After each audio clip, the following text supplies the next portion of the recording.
Bengals getting ready to take on the Cowboys, plus some words from Zac Taylor. We'll talk about this coming up next on the Wincinnati podcast.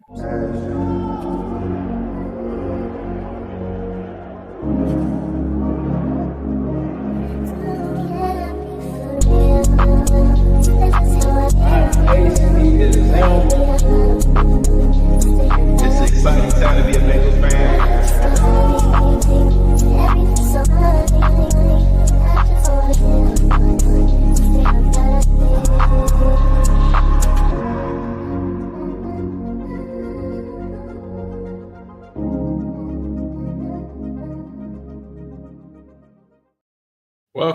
Welcome to the Wincinnati podcast. I am Ace. He is Zim.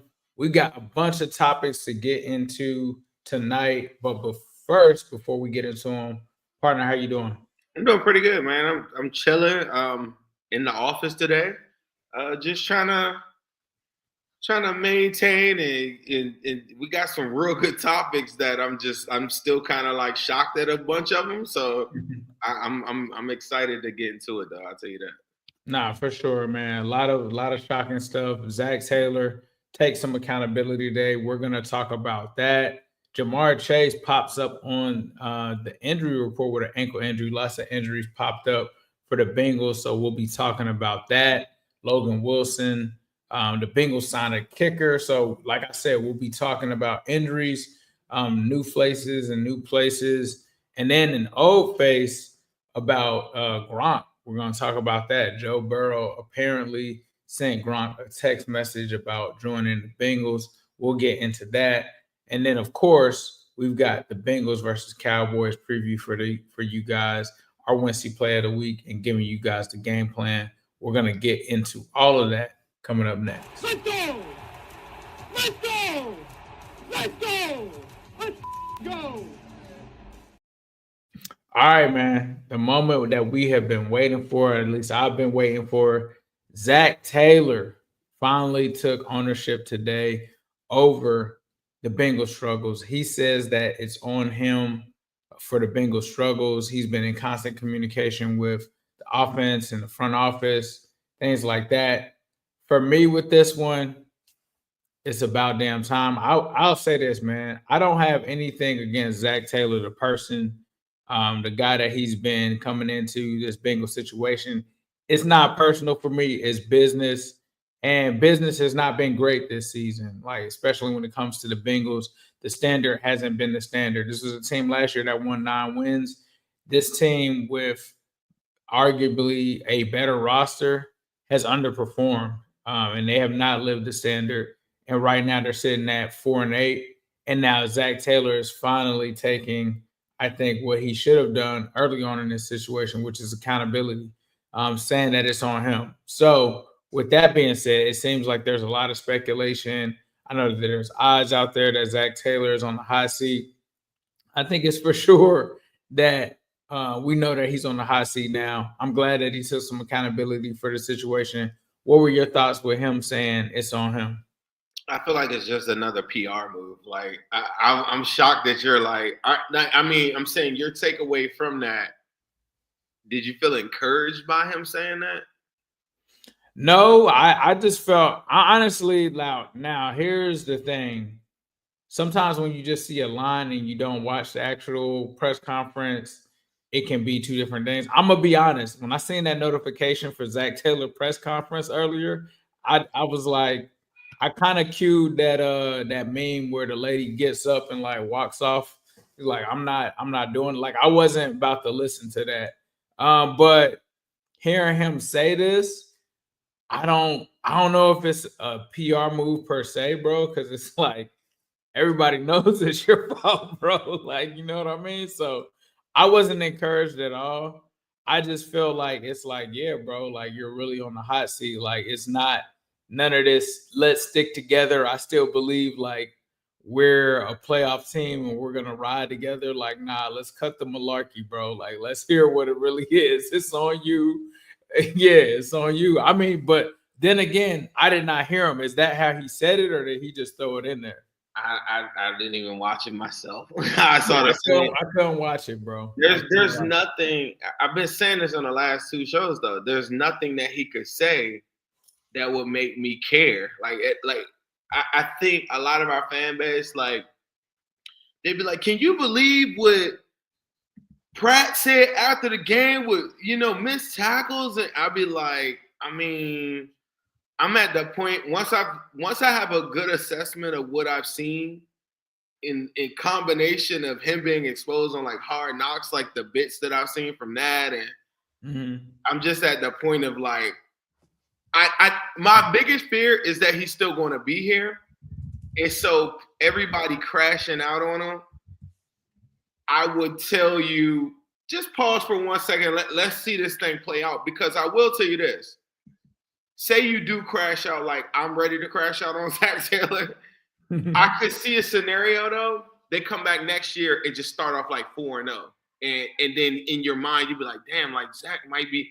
But I already know that there's a better coach out there for us. And I think everybody knows that there's a better coach out there for us. I think everybody knows, like, even in the division, there's an argument he might be the worst coach in the division. You got Stefanski, who's won like multiple like Coach of the Year awards, like, as it would be him neck and neck, because you wouldn't say he's better than Harbaugh, and you wouldn't say he's better than Tomlin. So I just don't think all of that stuff to me is all lip service. Like him coming to the podium and saying that, like I don't know. Somebody might have told him to say that for all I know. I don't feel like it's anything. Until I see the Bengals front office, they've been hiding from us.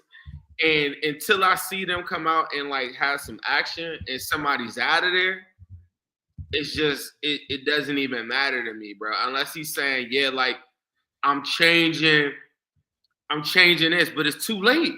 You're already out of playoff contention. I mean, you probably got like a 0.5 chance or something crazy. Like, who cares? But you're out of contention. Like nothing he could say will make me feel any better about the situation. 4-8. For a team with a healthy Joe Burrow and a healthy Jamar Chase and a healthy Trey Hendrickson is unacceptable. And I don't know. There's nothing he could say that would make me feel any different than that. And all these games, I mean, you're in 8 close games and you only win 1. Like, it's just too late for all of that for me.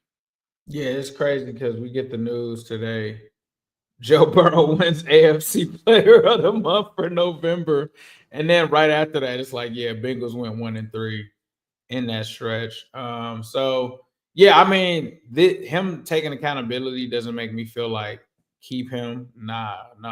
I'm just glad to finally hear him say something, because that's one of the reasons I didn't watch the press conferences, because I've watched so many post games where he's just act like nothing has happened. So, like, yeah, I'm with you.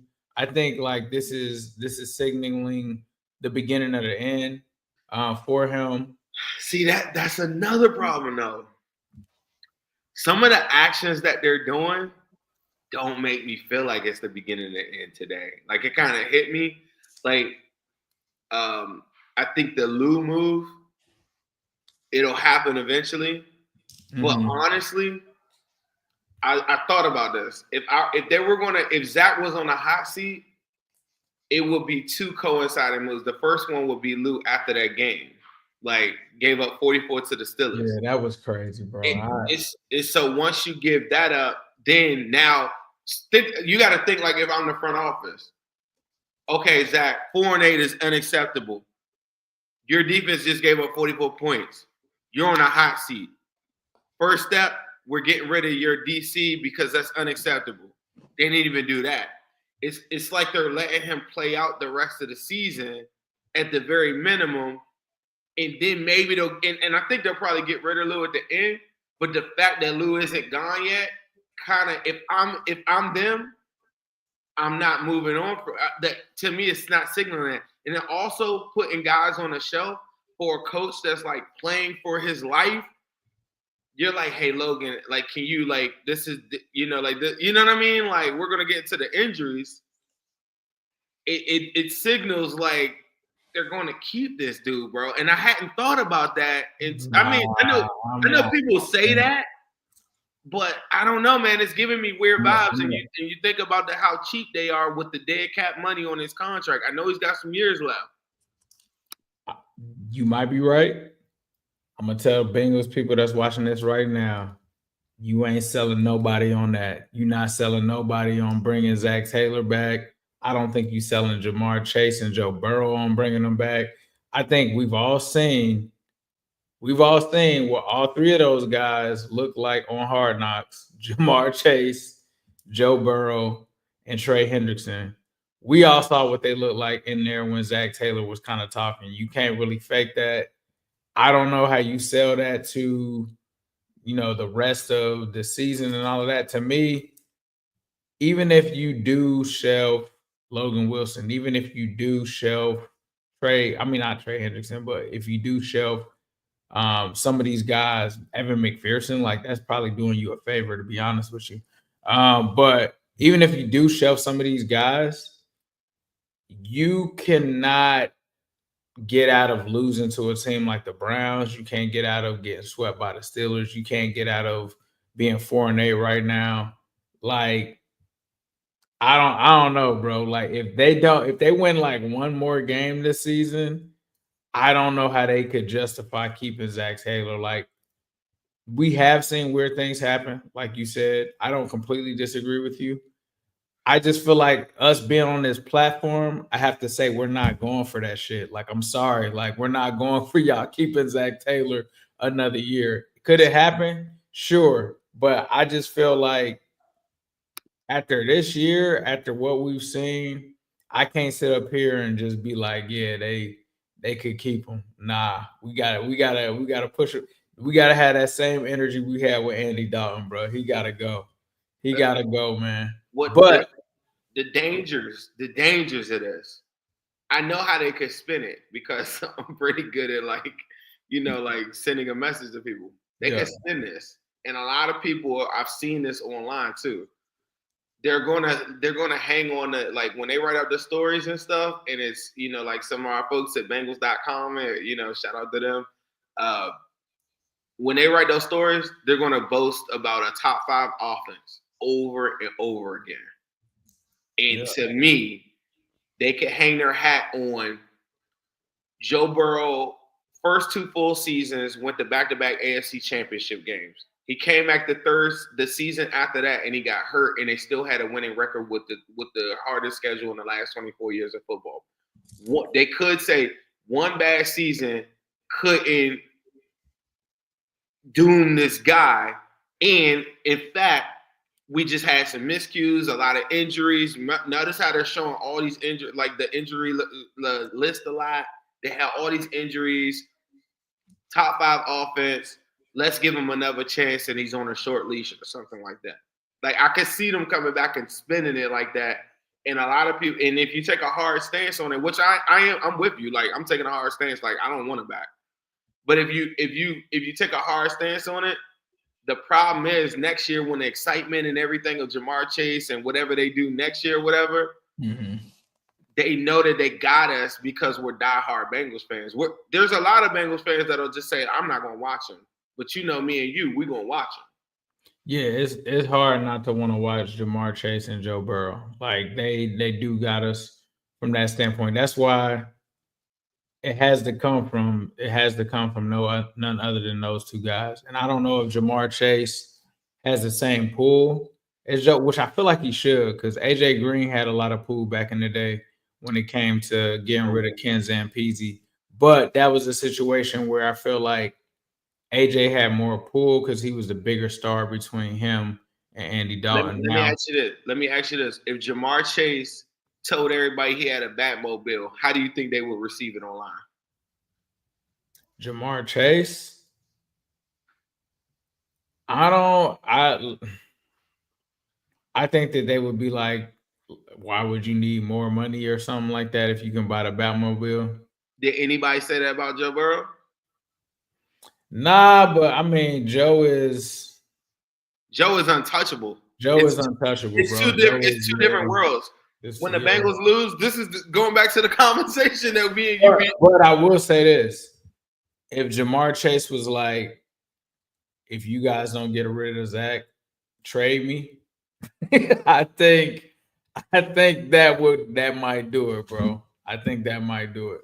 I do think he has weight, but the weight of Joe Burrow, think about like how smooth that contract went. Like they had a whole nother year that they could have waited to like do the Joe Burrow there. Like everything, they put their eggs in the basket. It's like you tell me about the Carson Palmer thing.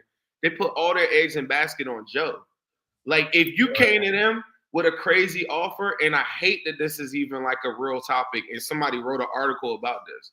If you came to them with a real topic and the fan base like turned on them or something, remember earlier in the season when Jamar had the thing, and I was like, "Are y'all turning on Jamar Chase?" He can gritty on up out of here. He can gritty on home. He don't like it, bro. They went from week 1, week 2, Jamar Chase's "we love Jamar" to week 2 after that outbreak or whatever. They turned fast. This fan base turned on him fast. Joe Burrow, listen. I love Joe Burrow. I sound like one of them mixing cutters. I love Joe Burrow. But, bro, he is the most untouchable. If Joe throw a pick, have a fumble, have 3 turnovers in the last game, you're not going to hear nothing from nobody. Nobody.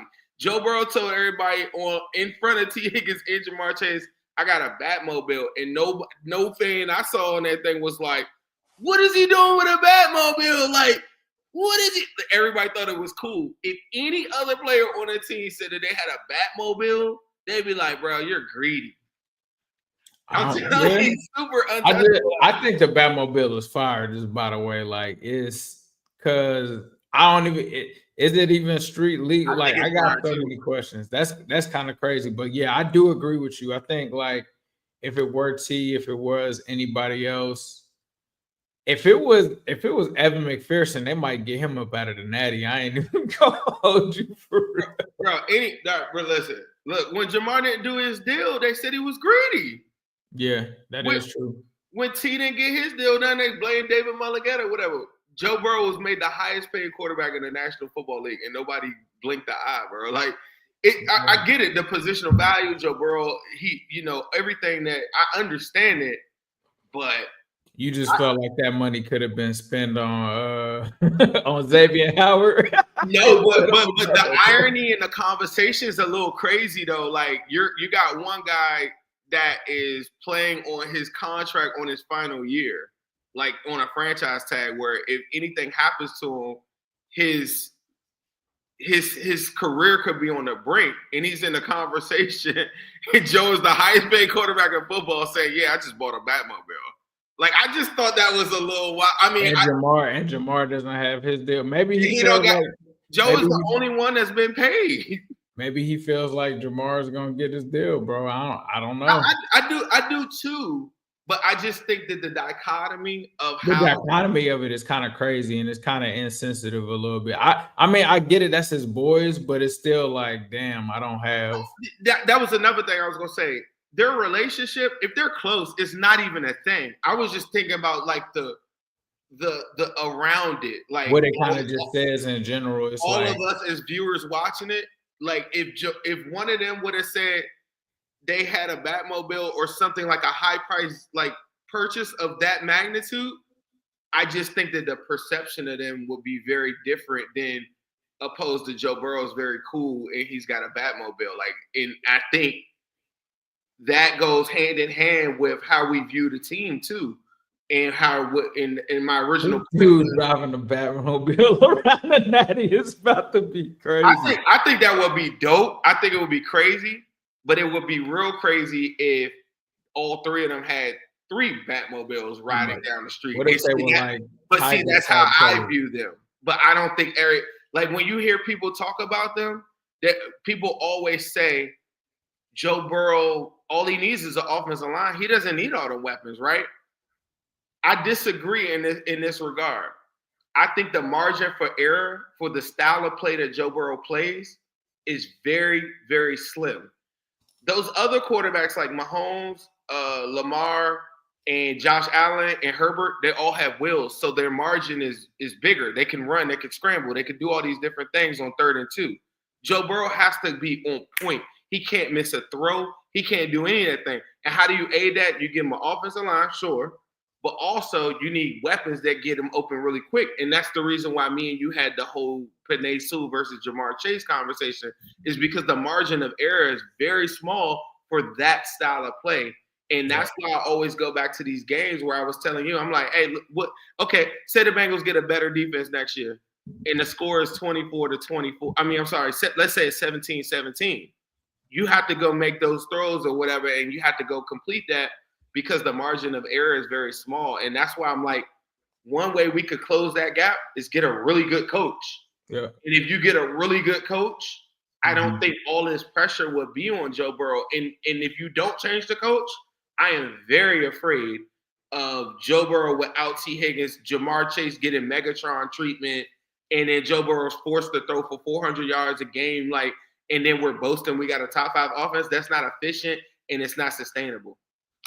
No, it's not. This show is powered by BETUS. Make sure that you guys check them out and use the promo code YouTube150 to take advantage of the 150% match bonus that they have. They're going to match you 150% on your first bet, 125% on the next 2 bets. We also have the Wincy play of the week coming up next, or not next, but later in the show. So make sure you stay tuned for that. We hit last week on the Yoshi anytime touchdown. Make sure that you guys place your bets with BETUS. Shout out to them for sponsoring the show once again. So let's wrap up all of these injuries into one segment. Jamar Chase with the ankle injury, Logan Wilson to IR, and then you have Evan McPherson out with K. York being brought in. This, to me, the Jamar Chase ankle one, I'm kind of like, I don't know, because I feel like he's going to play, because at this point, I think it's about winning a triple crown for Jamar. I think that's what he's set out to do. I think that's why he's going to end up playing this one. Logan Wilson on IR makes sense to me. Like, there's no point in having these guys play in a stretch that I feel like is meaningless as it stands right now. Like, I don't think that this team is making the playoffs. I don't think that it's worth him to go out there and do further damage to the knee. Let him go ahead and get on IR, get the surgery now, be able to be back in time for next season. I also feel the same about Orlando Brown Jr. You're talking about him having a lower leg injury. We watched him in the last game. He didn't look like himself to me. That, to me, is one of the reasons that he was beat by Nick Herbig, is he just couldn't move. And if you kind of saw, like, on one of those plays where it was a turnover, he's kind of like limping, trying to chase after the guy. And I'm like, look, that's your franchise left tackle. This season right now, as it stands, is a wash. There's no point in him playing in those games to risk further damage for something next year. You know, talking to, someone close with the situation and kind of knows the injuries, it's like, yeah, you might want to monitor him in a year or two with that injury. So with that injury, I'm like, get that man out of there. Get him out of there. All of that weight on that knee, like, playing in these games against the Titan, like, it's not worth it to me. So I think him being out is cool. The K. York thing, I just think that that's like, I'm going to be honest, bro. I think it's an excuse for McPherson. That's just my personal thoughts. I don't have any inside information. I'm just like, where did this groin injury pop up from? Like, bro, you've been struggling this season. It's not your season. To me, it seems like a little bit of a cop-out for us to not have him in a situation where he's out there and he misses field goals to the point where people have to say, all right, you got to get him off of the roster for sure next season. For him not playing in these games, that's just weak to me. Like, I don't respect it whatsoever. Now, obviously, I'm not there to know if this happened in practice or whatever, but to me, it's a little Fat Randy-ish, bro. When Fat Randy missed the kick, then he pulled his right leg, said it was his left leg. Like, all right, bro, like, whatever. But what are your thoughts on these injuries and what they mean for the Bengals going forward? I think the Jamar Chase one is just precautionary. Triple crown. Trust me on this. He wants a triple crown bad.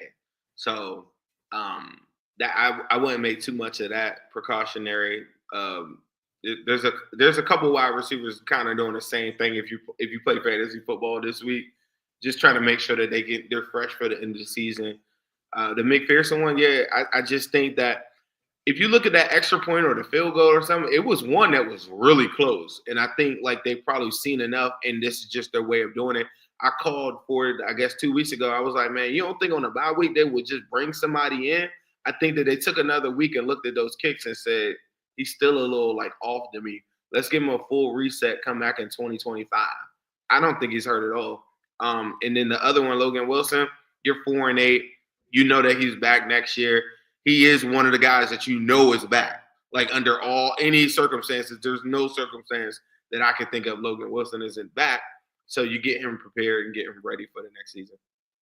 Nah, for sure. Orlando Brown, yeah, I think he tried to tough it out. I think you want to protect Joe Burrow. And to me, that's why I don't IR him yet. Because if he, with tennis leg, and I don't know how that works, but if he feels better later on, you rather have him there to protect Joe Burrow as long as Joe Burrow's still playing. And I think that's the only reason why you don't IR him. Yeah, and I think, before the injury, he was having the best season of his career, man. And I think him being out those games, we just saw the offensive line kind of crumble without him. So he's an integral part of it. It's a miracle Amarius Mims has been able to hold on the other end. We did see the Bengals activate, I believe it was a tackle. They've already declared him doubtful for the Monday Night Football game. So I just expect Orlando Brown to kind of shut it down too, and them to kind of try to protect the guy that's protecting the merchandise. So we'll see where they go with that. An interesting story that developed and came out. This is something we've talked about on this show a lot. Wanting Gronk to be on the team.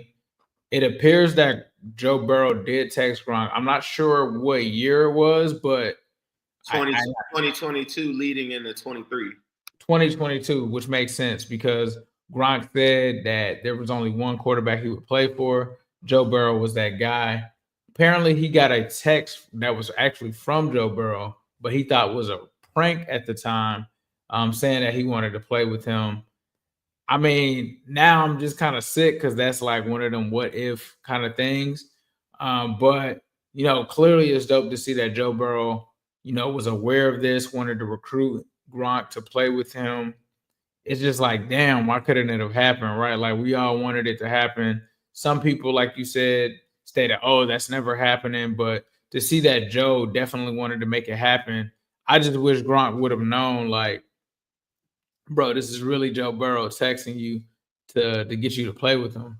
Gronk playing with Joe, I think that would have been the best tight end that Joe Burrow's ever played with. Like, even, a lot of people forget Gronk's last year, he was still getting off. Like, so, I think Gronk in this offense would have been crazy. Who knows? Bengals probably go to the Super Bowl. Like, he's that type of difference maker on the offense when it comes down to it. Gronk with Chad and T, like, bro, that would have been insane. What were your thoughts on Gronk saying that he wanted to play, or he didn't know that it was Joe Burrow texting him? One of the things, my biggest takeaway from this one is a lot like the conversations that happen online all day where people say, I don't even know why y'all discussing that. It's never going to happen. And I think it's like a conditioned thing. And now let's say it might never have happened. It may have never happened on the strength that the Bengals might have been cheap. I don't think if Joe Burrow's texting him, I think that Joe Burrow has enough pull to say, hey, look, this is what we're doing, right? And so you could go with a hypothetical and say, well, the Bengals front office would have done it. I don't think Joe Burrow makes that text unless he thinks it's actually possible. He's not here to play around with nobody, and that ain't his friend. So it ain't like he's just sitting around in a group text like, man, you know what would be cool? He went out of his way to do it. And I think one of the things that Joe Burrow has done since he's got here is changed the plateau of like how people outside of Bengals world view us. Our fans, I think, are so tunnel vision on the Bengals. And that's a really good thing a lot of times.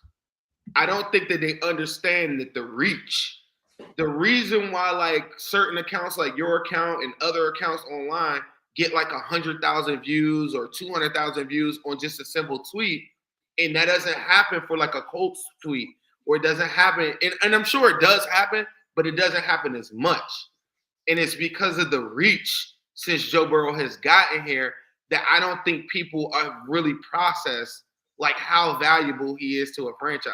Like somebody like Bezos or somebody like that literally probably could put numbers together and say, yeah, I would buy this team for $5 billion because I see their social media reach alone.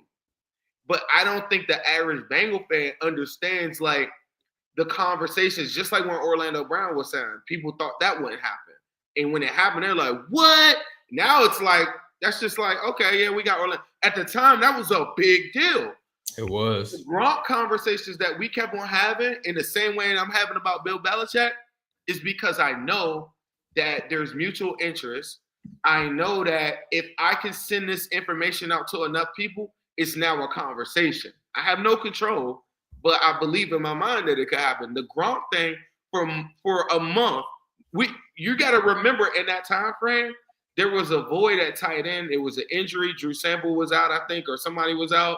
We didn't have a tight end, and we didn't have anybody that could go inline. So the conversation going into that playoff run, it was probably about 2 or 3 games left, or maybe 4 or 5, when Gronk had that quote. He went on 2-3 shows and he said that, and instantly, me, you, others, we were all online like, bro, Gronk should come to the Bengals, and everybody was like, nah, I couldn't have. So I want that to be a lesson to people. Like, it's never say never. Now it might not have happened, but Joe Burrow clearly saw like the leeway to say like this could happen, and I think that if Gronk takes him back, the crazy part about it, I think he's a Bengal, bro. I really do. Yeah, the whole thing of the Bengals wouldn't do that went out of the door when Joe Burrow came into this franchise. Like when you have a guy like Joe Burrow, he's a franchise changer. That's why we wanted Joe Burrow to be here, because he is going to be able to convince the Bengals to do certain things, right? If he wants to do it. The only reason, in my opinion, that certain things may not have changed or whatever is just because Joe hasn't said something.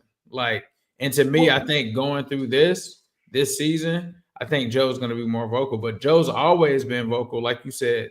Orlando Brown Jr., he went and had burgers with him in New York, right? Lyle Collins, he went and had crackers or whatever. We're bringing him there. Another one. Like Joe has an impact. I mean, like whether you want to admit it or not, you talk about the DJ Readers. DJ Reader was something that we had never seen. Bengals signing. Remember when Gesicki signed up? Listen, our fan base is I love y'all to death, but a lot of stuff I think people are forgetting how we got to this point. When Karras and Kappa came here, that was a real big deal. Everybody was like, we got here on the strength of, I mean, they blocked for Tom Brady in the Super Bowl. Now, because of the failures of the front office or the coaching, whatever you want to say, these people have kind of diminished in value. Mm-hmm. And that's bad. That's very bad. But you got to think, a lot of these people that we got, nobody's really going. Everybody's very quick to talk about guys that left, got away, we didn't sign, whatever. I'm always the person to come back and be like, but what about this guy? What about this? Like, there were some really good deals. What the Bengals tried to do this year is go cheap on the safety and the defensive line position, but they did it before and it worked with Awuzie, Eli Apple, and Mike Hilton. So from that standpoint, they're like, yeah, we're going to do the same thing with defensive line, and it backfired on them. And you can't go cheap like that every offseason, and you got to do really good on your drafts. It's not up to Joe Burrow to force their hand to do all of these different things. You made a point about, like, if he's more vocal, yes. But also the bigger thing is the Bengals need to understand that they're in a different plateau. I go out of my way and I'm arguing with people, whether it's the barbershop, whether it's online, whatever, to tell people like, hey, what team has had this amount of success in the last 3 years? Go to back-to-back AFC championship, and there's not that many. But our fans aren't quick to tell people that.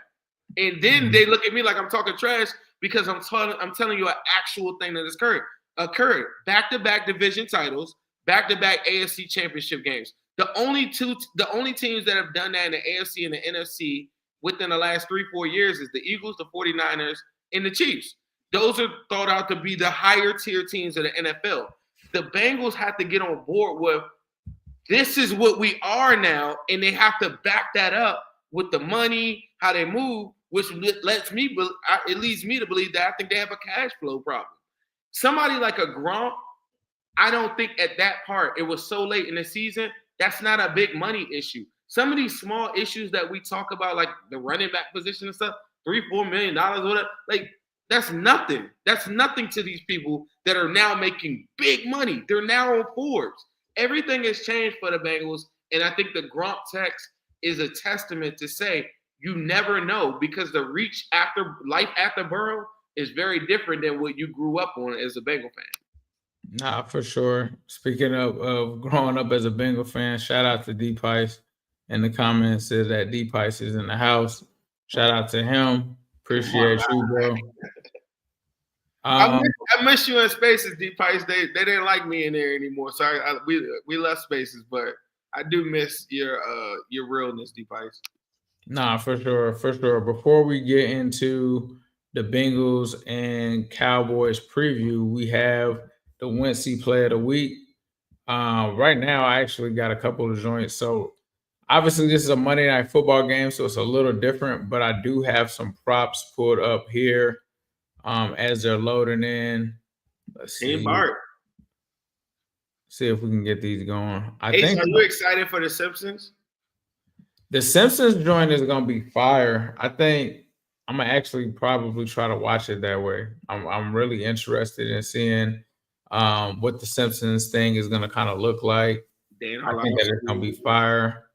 It looks like some of these are having some issues loading, so I'm gonna look at the over/under passing yards here for Joe Burrow.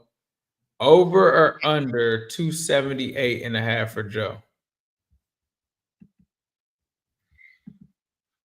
I'm gonna take the under. I think that this is a really funny comment. I think that I'm gonna take the under. I think that they're gonna say we're gonna slow this game down, and I think that what we saw from Chase Brown last week, I think they build off of that. All right. I'm big on Chase Brown this week, bro. You said you're big on Chase Brown this week? Yes. Very big on Chase Brown this week. Very big on Chase Brown.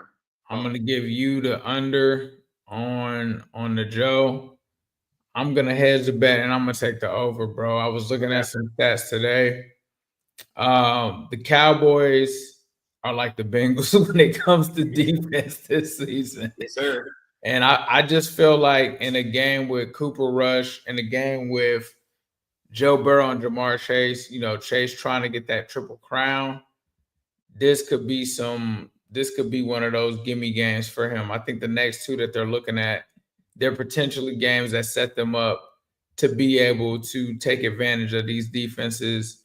And with no Trayvon Diggs being there for the Cowboys, I just don't know, if Cooper Rush has it. I think Cooper Rush can do some things against the Bengals defense. Don't get me wrong. I just think it's Joe Burrow, bro. So, seeing Jameis kind of go crazy, which Jameis doesn't really have anything to go with it, but I was looking at a prop for Jameis this weekend, and he, killed it. He threw for, 400 yards. I think Joe could at least get 300 against this Cowboys team, for sure, especially with T. Higgins and Jamar. So, are you worried about the offensive line at all? You're talking about the Dallas offensive line? No, our offensive line in terms of going. Oh yeah, I know Orlando Brown isn't going to be there. I do know that we have Cody Ford in his place. I do know that Cordell Volson is returning to the line. I'm just looking at that defense for Dallas, bro. It's not good. They're allowing nearly the same amount of points per game that we are. They're allowing, I think, only 10 less yards per game that I was looking at earlier. And they're allowing everybody to score in the red zone. Similar to Bengals defense. They're pretty much in the same boat. It's almost kind of like a bum fight. It's kind of pointless. Who's more homeless than the other when it comes to the defense. But I think just strictly based off of that, seeing Jameis throw for that much, when I was debating putting him over under for a 225, seeing him just kill that, I'm like, I know Joe is going to do that. That's a Jamar Chase touchdown here, T. Higgins touchdown there. I just think that with it being a bad defense, I just think he takes advantage. Now, if we're talking Pittsburgh Steelers rematch, even though he just lit them up, or the Browns defense, I just kind of am all right, I don't know if he's going to throw for 3, but I don't want to jinx them. But it's like I think he should handle business. But if he doesn't, then we hedged our bet. So those are your Wincy plays of the week. Shout out to BetUS. It is a little early, so definitely take advantage now of getting those picks in now. I would also take a Jamar Chase anytime touchdown for good measure. I would take a Chase Brown anytime touchdown. Love the odds on any of those. But yeah, take the over or the under on Joe Burrow for the passing yards. That's definitely gonna be one that cashes out. Real quick, let's get into this preview. What are your thoughts? You kind of talked a little bit about the offensive line. What's like your game plan for the Bengals to end up coming out of here with a W? I think the game plan would be you got to understand, like, the Cowboys on defense. I don't think that they have enough firepower in my mind outside of CD Lamb, right, to do what the Steelers did in division. It's an unfamiliar opponent. To me, if I'm the Bengals, and I know I'm not, if you don't have to call it tank mode or not, but I think that the Bengals need to slow the game down and develop a run game. And I think because they want to protect Joe, I think that they will. If you want to drop back 30, 40 plus times with Micah Parsons and company coming at you like that for full quarters, pause. I just think that I don't know. I don't like to speak negative things into the universe, but I wouldn't want Joe Burrow out there taking unnecessary hits for 4 quarters in a meaningless game. The PR nightmare that will come from that is very, very different. And I just don't think it would. I think you feed Chase and T, get it, try to get a lead, and then you go into the Chase Brown, Khalil Herbert bag, and that's what I would do. If they don't do that, it just doesn't make sense. Like, what are they playing for? Like, just records? Like, I don't know. And I just think, to me, I would slow the game down. Cody Ford and Volson are bigger maulers that I think you can go and do more pin and pull, more gap scheme stuff where you can go and attack them in the run game. You can even run draws off of it and get a little bit more, because Cody Ford, his build is a little bit lower center of gravity. Orlando Brown's a bigger guy he's really good in run blocking, but I think Cody Ford might have more foot speed. But I think you can get out, bounce runs outside of the formation, and do some different things against this Cowboys defense. My plan on offense would be to do that. On defense, I would come into the game thinking I do not want to let what happened last week happen this week. And I'm putting a premium on the checkdowns. I'm double teaming CD Lamb. I'm not leaving Cam Taylor-Britt or Josh Newton on an island by itself at any point. If anybody else kills me like Brandon Cooks in a one-on-one, it just is what it is. At this point, I think the Bengals defense is pretty cooked, and I think that that's just what's going to happen. For me, I'm in an evaluation mode, so I'm sorry I don't have like a rah-rah more like spirit for this game, but I want to see John Meta play. I was unimpressed. I thought that he was one of the worst players on the field last week. I thought that he looked very slow. He couldn't turn his head around on key plays. They dissected him whenever it was a check down. Him and Pratt they shared this, but anytime it was a check down, they were very slow to get to it. I think John Meta, I don't want to see Joe Bocci at all. I want to see John Meta, because if I am going to have him on this team next year, he's a rookie. I need to know, can I trust him in those type of situations? I wouldn't mind seeing Cedric Johnson. We're there. I want to see Myles Murphy get way more snaps than Sam Hubbard. We're at that point for me. And Joe Burrow cooking the Cowboys up, please just get me out of there. Get Joe Burrow out of this season healthy, and I get my comeback player of the year. I'll take that.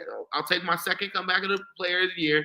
Give Jamar Chase 8 targets a game, 10 targets. I hope he gets more. And let T just let everybody leave out the season healthy. And that's my goal every week. I'm sorry that that's not like a rah-rah speech to go beat the Cowboys. Yeah, no, I'm with you, man. I agree a lot with that, especially when you talk about utilizing the run game. They're gonna have to do that. Khalil Herbert's got to get more than one run, bro. Especially after he had a 14-yard gain. The run game is gonna be key when it comes to that. They're gonna have to get Jamar Chase the ball. They have to protect Burrow, like you said. And the way that you do that is utilizing the run game with the pass. I think if you have Joe Burrow drop back 40 to 50 times in this game, that's a mistake against Micah Parsons. You don't want to do that against Micah Parsons. I think on defense, man, these drives that have been fast, they have got to slow them down, man. Like I hate that I'm saying this. It's fine that you're giving up points, but you cannot give them up that fast. Like 3, 4, 5 minute drives is like insane. They've got to try to get some kind of turnovers because that's the only way that they're stopping teams this season. I wish I could sit here and say I'm confident that they can stop Cooper Rush. I'm not, bro. I'm absolutely not. Cooper Rush, if I'm not mistaken, cooked them a couple years ago, and that defense was way better than this one. So we'll see. CeeDee Lamb is a problem. We'll see if they're able to handle these guys. I don't know if they're going to have a Trey Lance package or not. But clearly they kind of struggled with the Justin Fields package last time. Defense, I'm just like Zim said, we're in evaluation mode right now as it stands. I think, in my opinion, you can't lose either way unless Joe Burrow gets hurt. Even if you lose this game and Joe Burrow's healthy, that's fine. Like we're getting because I'm about to start showing you draft picks and losing ain't the worst thing in the world, people. Here to tell you. If we can get top 10, we're gonna be good. I got some options for you guys. For sure. Top 10 pick. Just make sure Joe Burrow makes it out of here alive and healthy, and not make this a situation where, Joe's getting hurt late in the year. We cannot have that. So I think that'll be cool. Just try to get out of here with a win if you can, man. But like I said, losing ain't the worst thing in the world. What do you think about the people that, and it doesn't sound like you're with this crowd. What do you think about the people that say that Joe Burrow should, in Jamar Chase and Trey Hendrickson, they should sit him? Or let's just say Joe Burrow. What do you think about that? I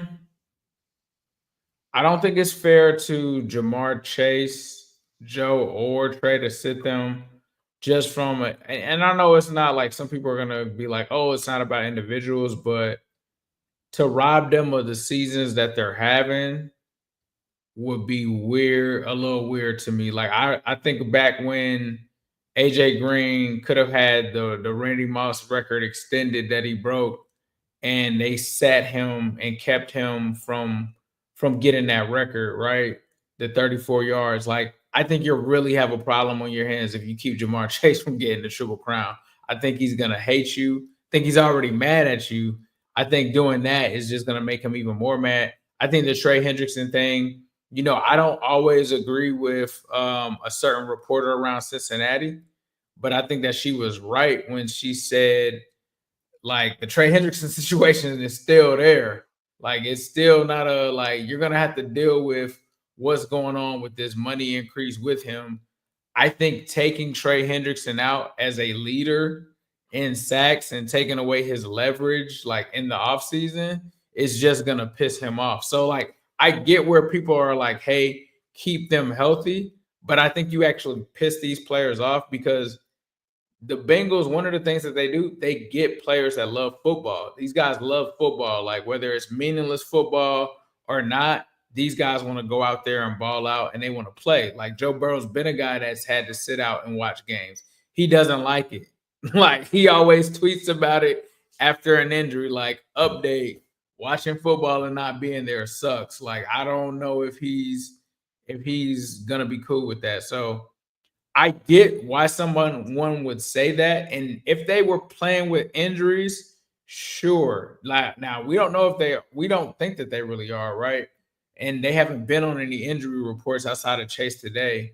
So I think, given the circumstances, these guys still are playing for something. They have personal goals. And it really reminds me of what Willie Anderson said during the 90s. Like, yeah, we might not be winning, but play for the personal goals and what you want to be on the field and being proud of your own play, right? Because when it's all said and done later down the line, you don't want this benching to be the reason that you didn't have the numbers to get into the Hall of Fame, right? Like, oh, well, remember when Jamar Chase won Triple Crown? Well, I don't know because he got benched back. But nah, I'm telling you, he was going to get the Triple Crown that season. Like, that would be nasty. So I think that they should just go ahead and let them play. But I do think that they should also protect Joe. If Joe's just getting like hammered, you got to pull Joe up out of there. He's not gonna go for that. He's not. He's one. That's the beauty of Joe Burrow to me is like, even though he does drive a Batmobile, or he's about to drive a Batmobile, I always feel like he understands like the unification of people, and he talks about like knowing people's backgrounds, and he valued that in college, and it was like. That's why I think he works really well around black people. I think a lot of black people like really gravitate to Joe Burrow because you could tell it's like genuine. And I feel like him engulfing himself into like the unification of a team involves him playing. And I just can't see him in any circumstance. I'd rather him in that same circumstance. You know what I would love to see, and I think it would go crazy. You remember how he yelled in Jamar Chase's face and was like, "Get your ass like over here in week 2 in the Chiefs game when all that happened?" I would love to see for him once get a hit or something, and then he get pissed and run up on Parsons or somebody like that and see who's coming with him. I want to see is Cody Ford, Bolson, Kappa. If we about to knuckle up, I think you only seeing Mims jump in. But this is the thing. I say this a lot about like people, and I learned this in spaces and stuff too. I didn't know, or I thought, I'm not even gonna use myself, just in general. Sometimes you don't know who really got your back until you get yourself in that type of situation. Joe said for the next 5-6 weeks, we're gonna evaluate who's moving forward with Cincy. I would like to see him purposely get a hit from somebody, get fake mad, and get up in somebody's face. And I want to see what offensive lineman react to it. See, I'm going to be real. Joe shouldn't even be the first player up in that situation in Michael Parsons' face. It should be one of his linemen off the break. Like, I think about when Trevor Lawrence got hit, the first thing you seen was like one of his linemen go after dude. Now that's a controversial situation, but I think, bro, like you got maybe Teddy K will do it. I don't know if Bolson is like that. See what I'm saying? You don't know. I don't know if Bolson is like that. It needs to happen, bro. I feel like Mims will shut a lot of people down. Mims walked in front of somebody and broke up something. I want to say it was last week or something, but he was so much bigger than everybody else. It was just like, he's like a security. He's like, just move, like get out. You know what I mean? Like that would be dope too. But I do think that these next 5-6 weeks, that's part of my evaluation is like things like that. Like Bolson, they're going to tell him he has an opportunity to compete. But honestly, as we get into the draft and different things, or we start looking at free agents like Tevin Jenkins, who I want, they're going to tell him like, hey, man, you're going to have an opportunity to battle for the starting job when low-key he's not. But what he is a guy that would be tremendous depth to have as a backup guard next year. If your guard is better than him and you're Bolson, and you got a Bolson that's just started for the last 2-3 years of football, that is an amazing backup depth piece to say, like, I have that. And I would like to see, like, different things like that to say, okay, the toughness of this guy is what we need because the locker room, now that these guys are getting a little bit older, who are the leaders? And right now, the Bengals don't really have any leaders. And then the Trey Hendrickson conversation, I think he's one of the leaders, but I don't think he's as vocal. And if you follow like him on Instagram and stuff like that, I think he's built a little bit different. And he might not do a lot of things with the with the team. And you got to figure out who are the leaders moving forward, because a lot of the leaders like the Silent Boys and the Joe Mixons and all these guys, they're gone. And so no matter what, they got to figure out leaders. I think Jamar Chase, like, remember he said he was late for that practice. And they said, "Did you come back to the team and apologize?" He's like, "Nah, my play did all the talking. Like I went for 260. Like what are we talking about? Like that's the type of leader he is.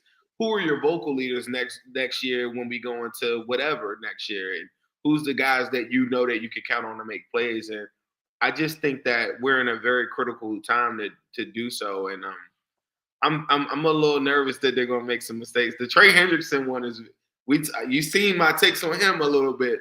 Yeah. I don't think people are talking about that one as much. But it's gonna be a topic this offseason. It's a topic. That's a topic. It's a topic for sure. I mean, he said he was gonna let the season go, but as soon as that season is over, man, it's gonna get interesting. But speaking of 1-year-old edge rusher, 1 year left on his contract. I don't think I don't think Trey Hendrickson is settling for the contract that the Cincinnati Bengals had for him that last year. Not after I just got 17 sacks the year prior, and then I might lead the league in sack. Nah, it's gonna be a touchy situation. I could see a scenario where they do extend it, add a couple years on, but not like he probably wants like 3 or 4. But I could see them in a scenario adding 2. But I think he wants the money too. Like that's where they F themselves, because I think last year he was just like, pay me what I'm getting now, just add a couple years on. I think now he comes back and he's like, I had 17, and then if I end the season as the sack leader, I need that money I need that Myles Garrett type money. Like it's you know what's going on right now too, and it reminds me, every all season almost reminds me of Penei Sewell. I know we got to get out of here too. Every all season kind of reminds me of the Penei Sewell Jamar Chase one, right? Mm-hmm. But the one of my favorite all seasons that I remember is the Billy Price all season. It's like this, when something is really, really bad, this is everybody's fan base. Everybody has this temptation to say, I'm throwing everything at that. I don't care about the offense. Just give me a brand new defense. They did the same thing with center, and that's how we ended up with Billy Price. And I always remember that. And remember the Penei Sewell versus Jamar Chase came to fruition because we were on a show, and you were like, my first 3 picks gonna be offensive line. I said, wait a second. And I think that people are thinking, and this is where the Trey Hendrickson thing comes really, it's a really great conversation. I think me and you are going to be the people that probably started, because a lot of people aren't going to want to speak on Trey Hendrickson, right? I have a top 3 offense when Jamar Chase, T. Higgins, and Joe Burrow are out on the field. Why would I take away from that to save face on a defense that I gotta blow all the way up? And that's the conversation. Now, what is blowing it all the way up? Is it trading Trey Hendrickson for a 2nd-round pick? Or is it Trey Hendrickson gets the money like you're saying, and then we put pieces along with him? You know what I mean? So that's the conversation that's about to come up. And I don't know if people are talking about it, but I feel like me and you been silently behind the scenes, kind of like, this is a real thing that I don't think people are thinking about. I think since we're the creators of the content, we're also the creators of a lot of conversations, and whether people like it or not, we think about stuff that is actually relevant to people thinking about it. And that's not to say other people don't think about it, but like you put out that tweet, I think it was a week ago, and it was like right after the game, and it's already caught fire on Facebook. Like it's going viral for real. And it's funny because the same people that were saying before the season they wanted to trade T are now like, yeah, look at what this guy is saying. Like, this makes sense. And it's like, bro, we were saying this the whole time. We have it. And isn't it crazy? Me and you, we debate on the phone all the time. I was talking to my boy EA. We debate all the time where we're at. And at no point do we ever take anything personal. But it's so crazy that the T. Higgins conversations, all of the people that wanted to trade him, in my opinion, I thought they all took it personal. That I think that they were looking at it as though like I was looking at them less than because they wanted to trade him. but I wasn't. I was evoking conversation. And when you're evoking conversation, communication is key. There's a talking point. And I think our fan base does do a really good job of doing this. But I'm letting y'all know right now, the conversation of T versus Trey is coming up. And people aren't going to like that conversation. But it doesn't mean, oh, you're stupid if you think, like, it doesn't have to be like that. I have a plan. And I think my plan is probably different than a lot of people. But it's keeping T. Higgins, bro. And whatever I need to do to keep T. Higgins and Jamar Chase, that's what I'm doing. And I think I'm not mad at that space of $100 million. You have a lot of room to go and do a whole new defense, like whatever you want to do on defense. But if you lose T, you're gonna be trying to figure out what tight end is it. I'm going to the draft. I've already started, bro. My first 4 rounds, all defense, and the only one that I would draft in the draft on offense is guard. Anything outside of that, I ain't even trying to hear it. Running back, tight end, I don't care. I don't care about none of that. The defense is so bad, it needs the major overhaul, and that's where I'm at. Nah, I'm with you. A wise man also said, tag T. Higgins twice last offseason, and people talk crazy about him. Now people are saying that they think it's a real possibility. But another wise man also said, go to Midwest Best Barbecue and get you some wings. Wings and them CTVs. Midwest Best is the place to be for curing wings. Midwest Best is the place to be for curing wings. It's the AC to the Zim, M to the B's. Uno wings, Jeep on wings, and them CTVs. Midwest Best is the place to be for curing wings. Midwest Best is the place to be for curing wings. Say what up to Jordan Battle. We be doing the battle. Intercepting balls like CTV did on Seattle. Putting 6 up on AZ. Juice gang amazing. Make sure you come get these wings, cause Zimby stay blazing. And T-Game be smooth as ice. Jamal making DBs fold. TV got big levels, and now you already know. It's so pretty for Uno wings. Cam got the new wings. We call them CTBs. Only at MBs. H to the Zim. M to the B's. Shout out Midwest Best Barbecue, 669 Justice Court in Loveland, Ohio. Make sure you stop in and let them know Ace and Zim sent you. They also got the brisket soup going on right now, so make sure that you guys tap in with them. 669 Justice Court in Loveland, Ohio. Before we get out of here, Zim, was there anything you wanted to say?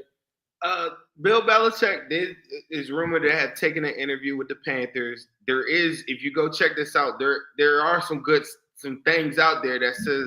There's a report that says that the team that he wants, the job isn't open yet. Hello. Also, that's just in 2. Ben Johnson is taking a different approach this hiring cycle. He won't chase interviews. If he takes an interview, it will be with the intentions of taking the job. This is reported by Albert Breer. He wants organizational alignment, not control, in particular between the head coach and the GM. And the second thing that he wants is recognition from the organization on what went wrong previously and their willingness to fix it. Okay. Ben Johnson, the hottest name this upcoming off season. Let the games begin. Let the games begin.